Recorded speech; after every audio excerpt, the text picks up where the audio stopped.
It is our pre-Thanksgiving show with our good friends up at the Berkshire Edge, the BerkshireEdge.com site where you can go to find out what's going on in South County and their immediate surrounding areas 24 hours a day, 7 days a week. We're joined by David and Marcy, and we welcome them in this morning. Good morning, David. Good morning. Well, good morning. Good morning. It's my turkey, my fresh killed turkey is sitting in the refrigerator, waiting. I'm going to get mine today. I like that food drive that you were just mentioning down in Sharon. That's terrific. It's been going on for 25 years, and listen to this. In 25 years, they've raised, we don't have the exact figure, but it's somewhere between $400,000 and $500,000 for the food drive. Wow. Amazing in 25. Just absolutely amazing. Wow. We actually have Berkshire Bounty. And the Berkshires is running a food drive, as they have several times since the beginning of this pandemic. It's actually going on now, and we have an ad from Berkshire Bounty, which if you click on, you get it's a right column ad on the Berkshire Edge, and if you click on it, you will find all of the directions for participating. Yeah, it's important. And they are raising thousands of pounds of food. I mean, they're overwhelmed. Yeah, this year the food drive got 700 turkeys and 2 to 3 tons of dry and canned food. It's just amazing, right. Amazing. Right. I think that the Berkshire Bounty in their August drive raised about 5,000 pounds of food. Amazing. It's much needed, and it disappears very quickly. It does. Well, with that being said, let's get on to. I've got to ask you guys a question about this. Yeah. You guys. I live and work in South County. You understand it far better than I. Now, I'm somebody that knows Richard Solon, and I support the airport, and I'm someone who had my own pilot's license. What I can't understand why the select board would turn down the ability to actually protect the water basin in that area by having planes on cement inside, and yet it looks like you're going to approve another pot shop. Well, we have our priorities straight. I really have to ask you about this because, I mean, it's. I guess the pot story is a big story because that's not even a small town locally produced pot store that's going to open up there. Really. No, right. Well, it's a big revenue producer for the town, too, because they, as part of the licensing for marijuana shops. The town gets a cut of the sales. So about 3%. Yeah. So, we're not. So they have an interest in the town has an interest in, people, getting high. Well, Theory Theory Wellness, which is the first, in its first 6 months of operation, owes the town $1 million. Yeah. This was last year in 2019. I mean, the town expected to receive $1 million after the first 6 months. Now, that's 3%. So you can imagine the kind of cash that's flowing through these pot shops. It's amazing, and where this new shop is going to be is where a former underwriter of ours, a jeweler, had moved to their shop. McClellan, yes, and it's a beautiful building. Oh, it's the old Christian Science Church, right? It sits high on that hill, overlooking that intersection and overlooking actually what's across the street from them, which is also a beautiful location. The John Dewey Academy, right, which used to be it's a Berkshire cottage. Yeah. Anybody who drives through Great Barrington, you can't miss it. It's on the south side of the street if you're coming. No, it's on the east side. The east side of the street if you're coming from Connecticut, and it's got this beautiful long stone wall. Yep. Right on Searles the side. Castle. It was Searles Castle, right. And he's responsible for the water system. Really? Is that right? Yeah. So, anyways. So I actually want to talk about a story that's not on our list for you, if you don't mind. I don't mind at all. You because don't? we posted it after David made the list. But, the Berkshire Edge was producing a beautiful print magazine before the pandemic, and starting in the spring, we had to suspend the print version because this is a magazine about places to go and things to do. And when we were trying to go to print last April, it was impossible to write about places to go and things to do. And also it gets distributed free in high traffic locations. And unfortunately, there are no high traffic locations at the moment. So we have taken the magazine online. And over the next few days, we're going to be posting articles for our magazine section, and so a number of very interesting articles. But we posted the first one last night, and it's titled Holiday Happenings, and it is a list of vibrant activities going on in the Berkshires over the Thanksgiving and December holidays. And it will be updated regularly. So I just wanted to bring your readers' attention to that. And and you can go right there and get tickets. And you can go right to our calendar also. And our calendar is being updated daily with events that are taking place. So there's really a lot to do in the Berkshires. Much of it outdoors, but of course there are lots of concerts on Zoom, and very interesting concerts. People are really innovating with what they can do online. So so watch for these. We're going to have another article called Black in the Berkshires. We have another article coming up, which is a kind of architectural tour of old mill buildings that have been subjected to what they call adaptive reuse. So they have been, they have found new purposes, new and interesting purposes, like Masmoka, but there are many others. So this is the Berkshire. This is actually Berkshire's Calendar magazine, which will be online until probably our next issue, which will be in the spring. All right. It's amazing. I think people don't understand what goes into operating either an online magazine or you cross up.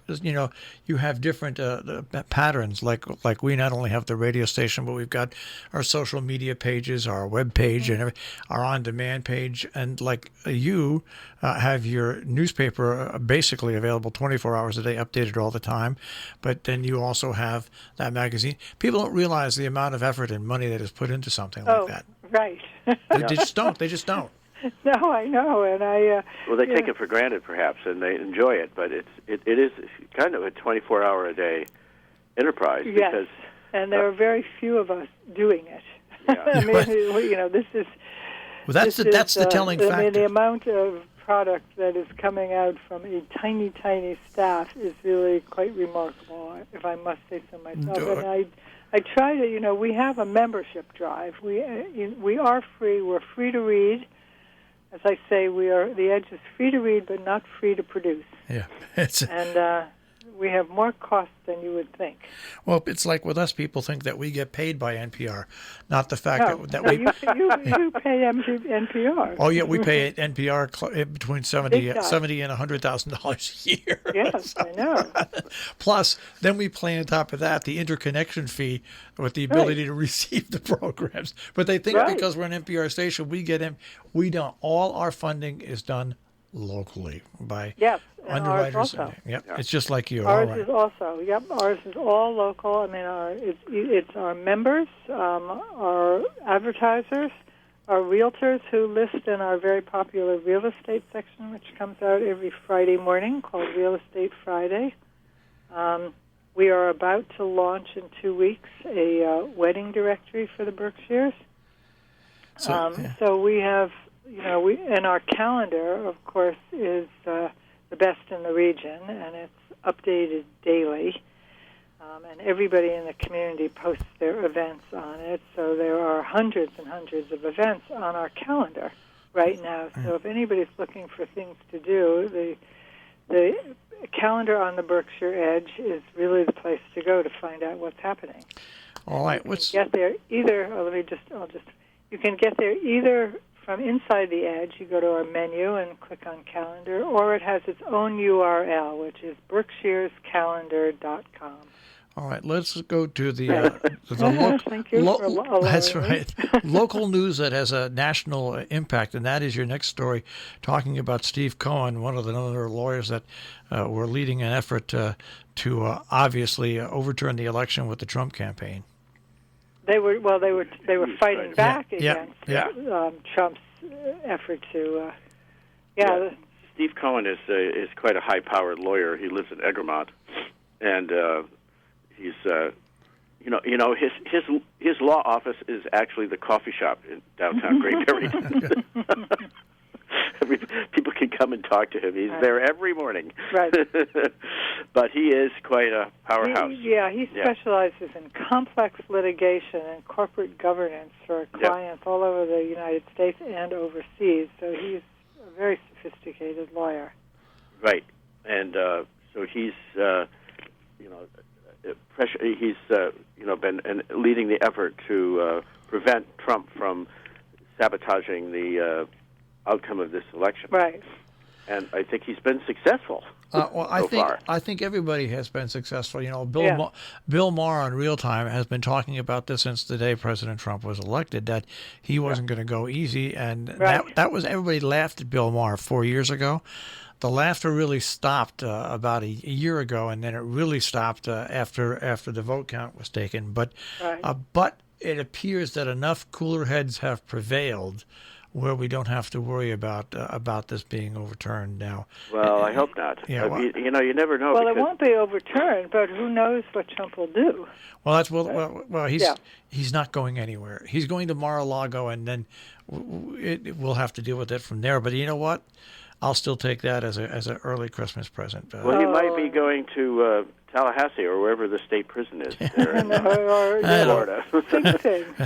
I think that'll take a long time. I think he'll outlive that with legal challenges. Yeah, he's going to have. Well, but of course, everyone is sure that he's going to either pardon himself or get Pence to pardon him against any forthcoming federal prosecution. Well, we'll see what happens with that. But there is still the state of New York. Yep, that's exactly right. A state and city. They can only do. Manhattan DA apparently has pulled together quite a case. Well, let's talk about cases, and that's high crimes and misdemeanors. And Bernie Drew, how's he involved in this? Well, he's talking about a case that is a 19th century cold murder case in West Stockbridge, and Bernie is just he's the historian of the Berkshires, and he just has these wonderful stories from our past, and every so often he writes one of these stories for us that recalls these instances of mystery and intrigue, and also just fascinating backgrounds on our what we take for granted here in the Berkshires. And this one is a 19th century murder case that was never solved. And so he tells us the story. And it's really fascinating.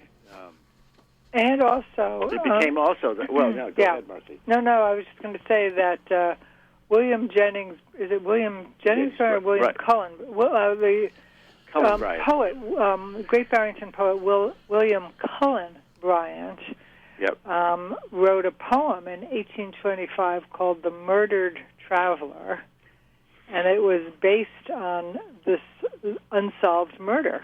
Yeah. So... Bryant was a 19th century poet who actually lived in Great Barrington. Mm. He was our poet laureate. I didn't know that. He was our poet laureate. Right. Great Barrington. The Great Barrington poet laureate. Well, we need a new one. In fact, I think the Edge is going to go on a campaign to name the town poet laureate. I think that's a great idea. You can't do that because 50% of the people are going to complain. No, but I mean, I think Great Barrington deserves a poet laureate. It certainly does. We've dreamed this up right this minute. Yeah, well, so right here on Robin Hood Radio, this is where it came from. Well, I think you could start looking after January 1st when things will calm down and be a little quieter. But funny, Bernie Drew with this thing with it. Bernie is also investigated in our northwest corner in the tri-state region. Yeah. There are a lot of old cold cases like this, a lot of mysterious murders and deaths and crime, and it really, when you look back at the history of this whole area, there are a whole bunch of those. So it's something that's just that's melded into our past.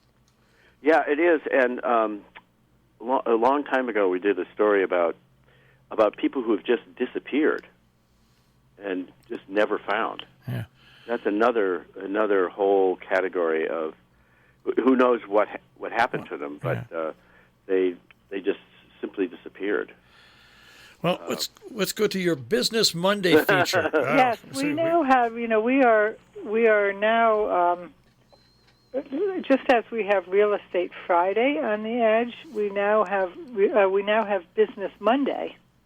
And we are building up, a collection of stories that appear on Monday, focusing on business. So, and we had a very interesting one this Monday that told actually two stories. One was that Senator Adam Hines has secured relief funds for local businesses that had been crippled by the pandemic, and there is information in this article about how to apply. I mean, there are grants of $5,000, $10,000, and $15,000 available. In addition, there's also a pot of money that's being administered by the Berkshire Regional Plan Commission, which is also still available to local businesses. So we want local businesses to know that there are now two pots of money that they can apply to if they've been damaged by the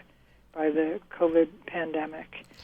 But at the same time, in the same article, we looked at three different food-related businesses and how they are dealing with COVID, because there are, there was very strong guidance in March, April, May, and June about restaurants opening and closing, but there has been less of it in this revival of the pandemic, and so their restaurants are or food service businesses are really sort of making their own decisions about what to do, and so we talk about one restaurant which is closing completely until they're closing for the winter.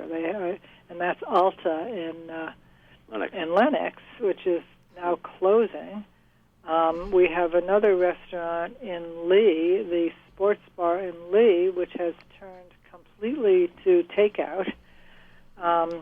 Nobody, even though they can have a 50% occupancy under the law, they now have to close. The other restriction is that all restaurants have to close at 9:30, so a sports bar really can't function if it has to close at 9:30. So, I think one of the stories. This is really interesting, Marcy, because I think one of the stories that we should be doing in the future, pretty soon, is how many of these restaurants are going to survive, because they really have to. They have to really bulk up, you might say, during the spring and summer and fall, in order to get through the very lean winter. Right. And this year they haven't been able to do that. No, they haven't.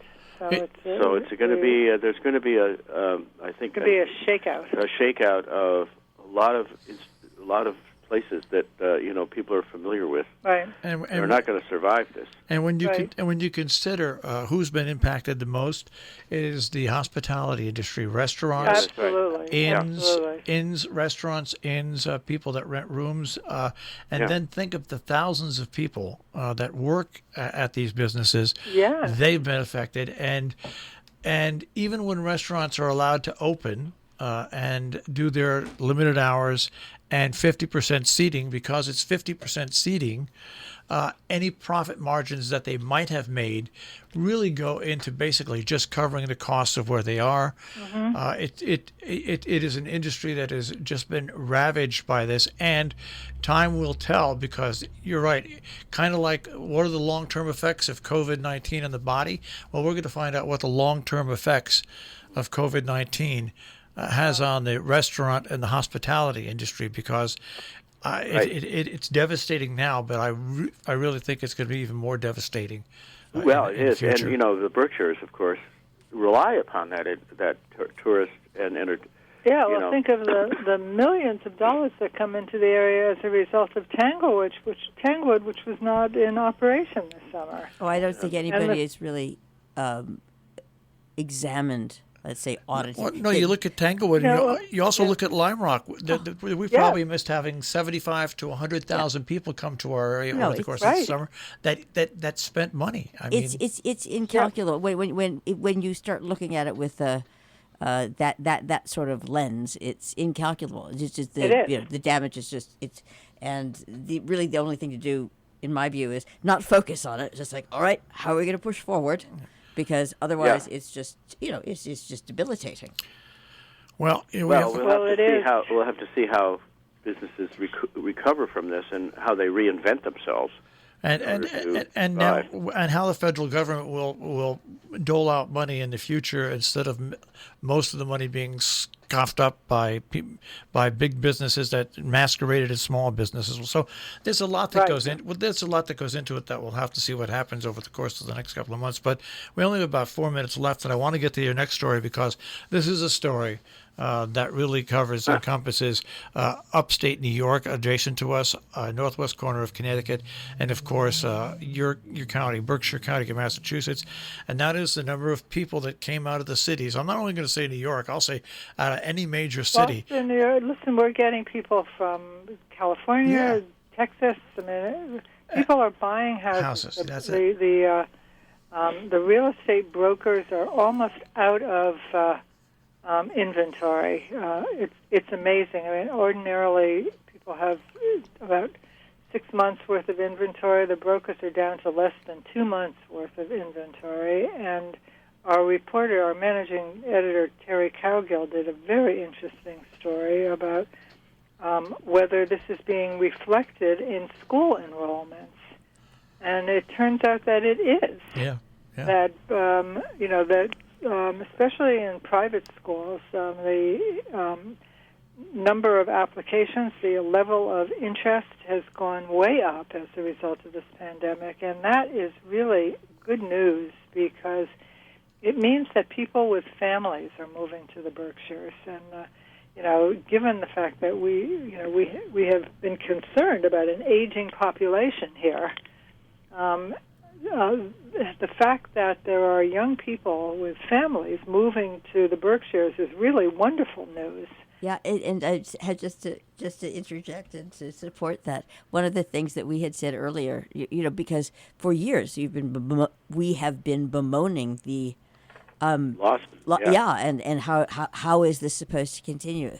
And back in March, April, as people started coming up here, we were discussing, well, who knew what one of the benefits was going to be that it repopulated smaller areas. But that's exactly, I hate to say it, but that's exactly what's needed. I mean, it was also aided by the fact that people can now work remotely. Yeah. Yes. And so which brings us to broadband. Don't have to live in the city. They can live here and do their work too. So no, that's remarkable, and it's this wouldn't have been possible even 5 years ago. Yeah. And there are still areas in the Berkshires, and I'm sure there are also in northwest Connecticut, where the internet service is terrible, and those houses are not selling. Yeah, it's exactly right, and and we'll have to see what happens with all that. But we have to say goodbye now. But I wanted to wish you guys a happy Thanksgiving and a safe Thanksgiving, of course. Even though our work never stops, we're always active behind the scenes. It is a holiday period, and so the best to you, David and Marcy, for Thanksgiving. And your families. And to you guys, too. You also.